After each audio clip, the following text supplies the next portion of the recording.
Hi, Thomas. Right. How's the squad looking after the weekend? And of course, you said that you'd probably have an update on Destiny by now. Yeah.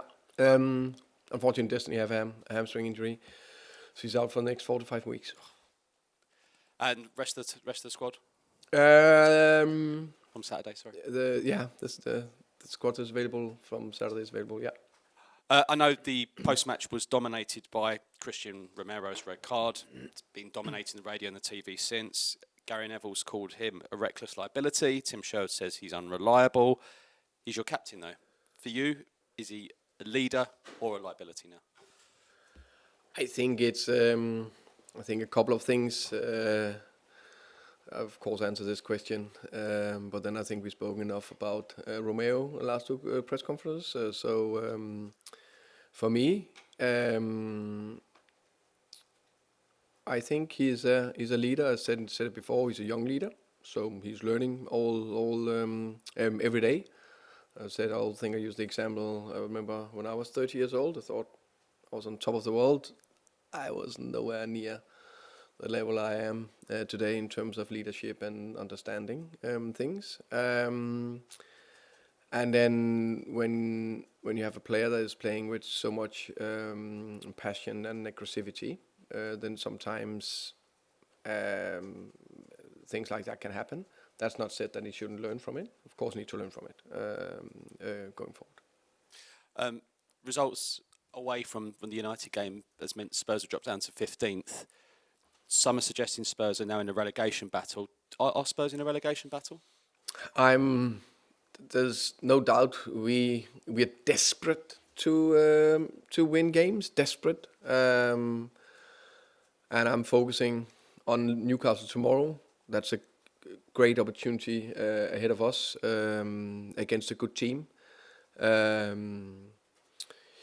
That's the main thing. That is, can we go out there and get 3 points tomorrow? That will be very good, and then climb from there and look forward. That's what we need to do, and that's the main focus. Yeah, the term "too good to go down" is often used, but you've got a lot of players out, a lot of quality out. Romero's now out for 4 games. Do you think you've still, with your available players, got enough to get away from this? Yeah, I think we have. Of course, there's no doubt that there's a lot of players out. That of course never help. But I think I actually put a very competitive team out against Man United, and I think we look very good for the first 30 minutes.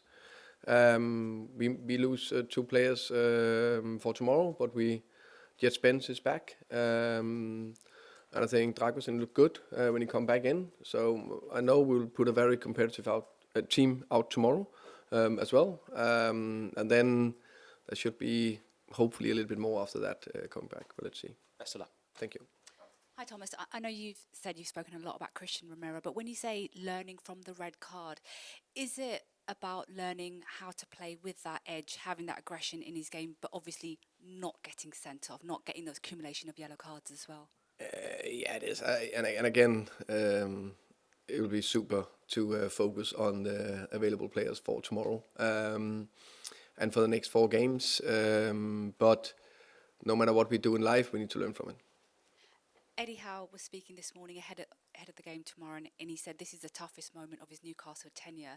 Mickey van der Ven spoke to us on Saturday after the game, and he said this is a massive game for Spurs. We need to perform. So, given the winless runs for both sides tomorrow, are you expecting an intense battle? And from your point of view, does it have to be a battle from your players to get that result?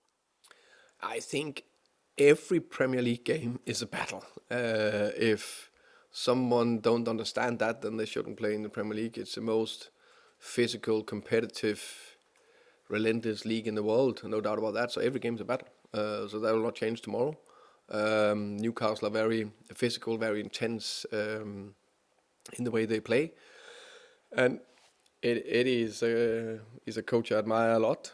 What he's done in Newcastle, he came in there for 4.5 years ago, I think the first year when I was there with Brentford, so I followed them closely. He, in my opinion, basically been part of transforming the club. So made sure they didn't go down. Then the next year when they had no European, I think they finished 4th. And then you can see how even that they have second year of experience in terms of Champions League. You can see it's not easy to play Champions League and Premier League. And I think they have 4 points more than us, and they have been with that project worked for that for 3 or 4 years. That just and he's a very good coach, and there's a very good coaching team up there that I admire a lot what they do. So it just shows it's not so straightforward. There's no how can you say recipe for you just do this and you do this and it's success every year no matter what you do. No. It's every day and relentless how you work with things. How I try to improve it. So I think they've done fantastic up there. And just one for after the game tomorrow. How do you plan the team schedule? Because of course you're not in FA Cup action. So will there be time off for the players, or that dependent on the result tomorrow? No, I'm a big believer that you need to plan the time for everyone involved. And I also think there will be training, but also be some days off. Especially international guys haven't had a day off since we started the season in August. So that mental refreshness is important as well. And then of course there'll be a lot of training. Yeah. Hi Thomas. I need to ask how you are. I'm good, thank you. I'm very interested by the word desperate that you used before to a question about tomorrow's game. You said we're desperate for a win. Can you elaborate on what that means in terms of, is it desperate for the confidence? Is it desperate so we get 3 more points and we move away from the relegation zone? Is it desperate because you haven't won at home much this season? Could have worded it differently, maybe. But I actually think there's something in it. It should be that feeling. It should be that feeling when we haven't won enough. So the way I work, we're all different. Is that if you haven't how can I say won enough, or you haven't done, then you do everything you can, and you actually do a little bit more. You work a little bit harder. You just know that's the way out of a tough moment. So that's what I expect from the players, and I actually think that's what I see from the players. I think they run very hard, and I think. That's why I'm so annoyed that we couldn't get anything out of the Man United game, because then it would have been 5 games, and I'm convinced 11 against 11 we would have got something out of it. Of course, you never know, but there were 5 games with positive, and then we could, really try to turn a corner. And of course, when you haven't won enough, you need to be desperate, because if you're not desperate, you don't understand, how can I say, the situation you're in terms of don't win enough, you need to turn it and win enough football games. That's what we want for the fans. That's what we want for the team, for the club. See, I can see your passion there, your body language, the way you used your hands, banged on the table.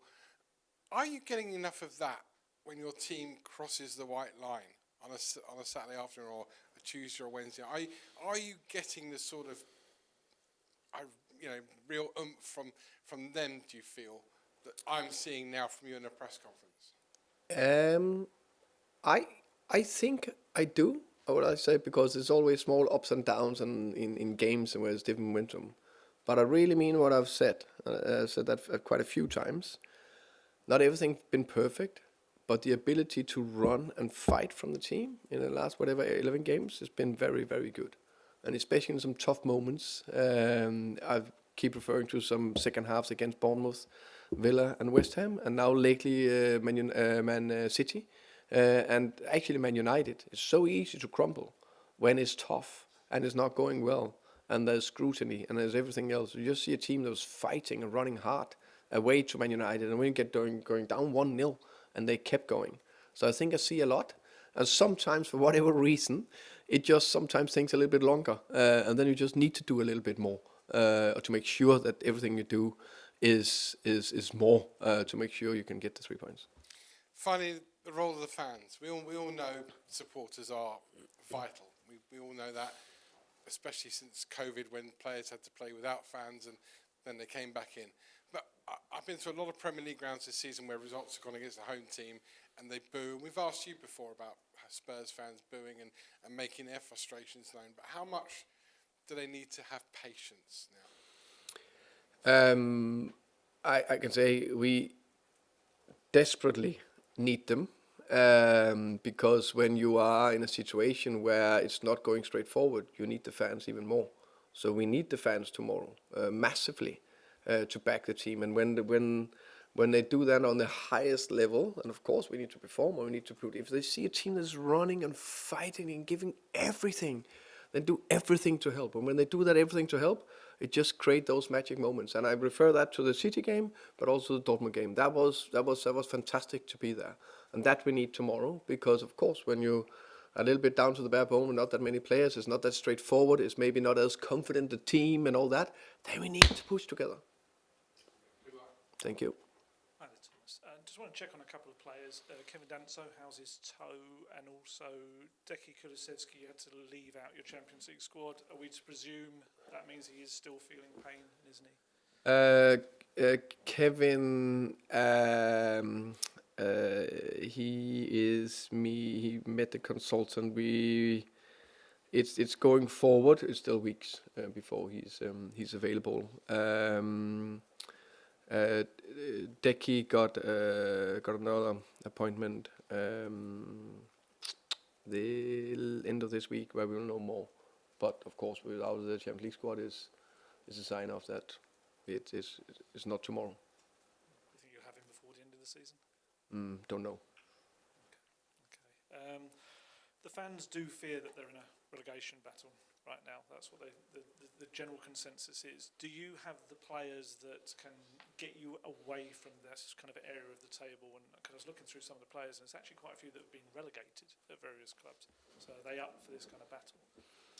Yeah, but as I say, I focus on the game against Newcastle tomorrow. That's the most important thing.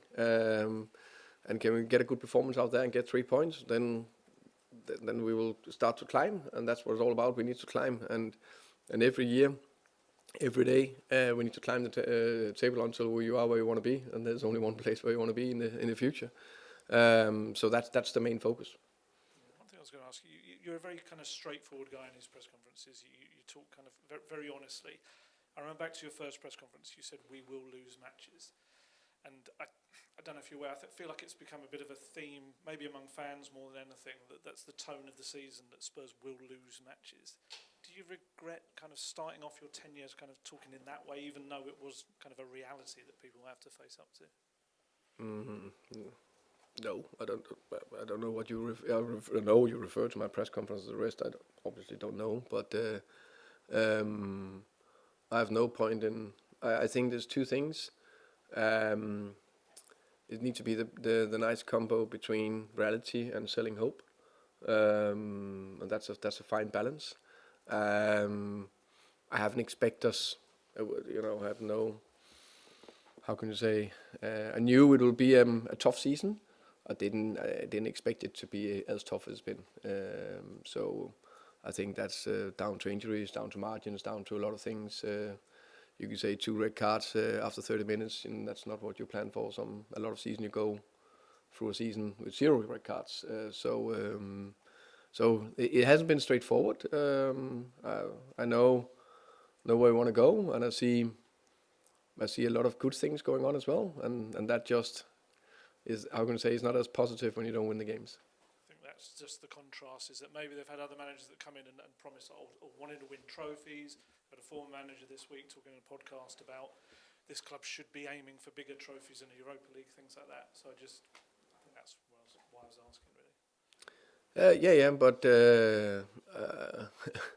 I think there's no doubt I want to win trophies. We want to do that, but I'm also very aware of where we are. I think it's not that we haven't done everything we could to do what we could achieve this season. Hi Thomas. You've had 2 very good Champions League wins in 2026, but I think in 6 of the Premier League and the FA Cup games, the teams conceded 2 goals or more.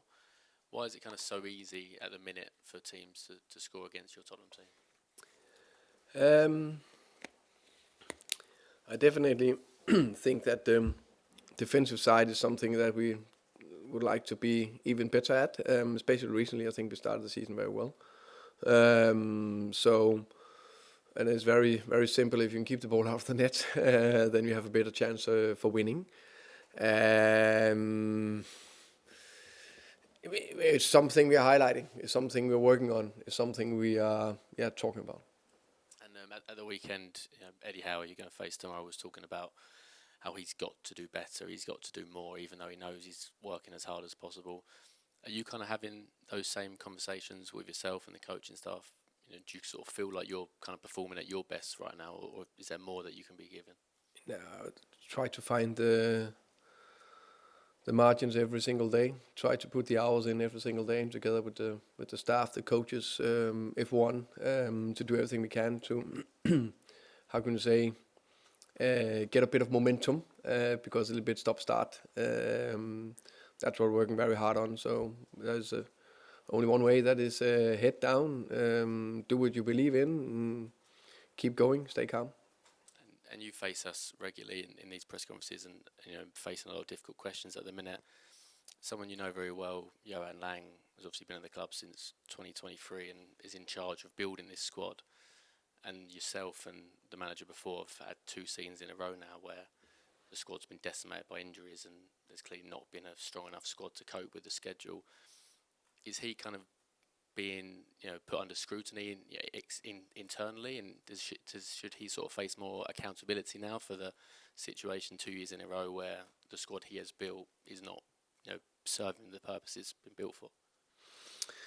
I think it's like with me. It's never only one person. It's no, I understand. It's the head coach who gets the most blame when it's not going well, and maybe get a little bit of praise if it's going well. And that's part of the job. So I knew that. I think in my opinion, the way I already have seen, I can't speak about what happened before. Of course, I inherit some squad and some players. But the way I see it and the way we do it now is that we do things together. So in the September transfer window, it was how can I say, Fabio as a consultant, Johan, Vinay, Daniel, and I. And now this window has been the Lewis family, Vinay, Johan, Fabio, and I. That's been the way the whole time. So it's us that do that. I'll finish your section with Joe, please. Hi, Thomas. I just wanted to ask you about, firstly, Radu Dragusin's qualities, because he's only been available to you over the last month or so. And is he physically ready to play multiple games in a short space of time, having just come back from that ACL? I think he's done great to come back. I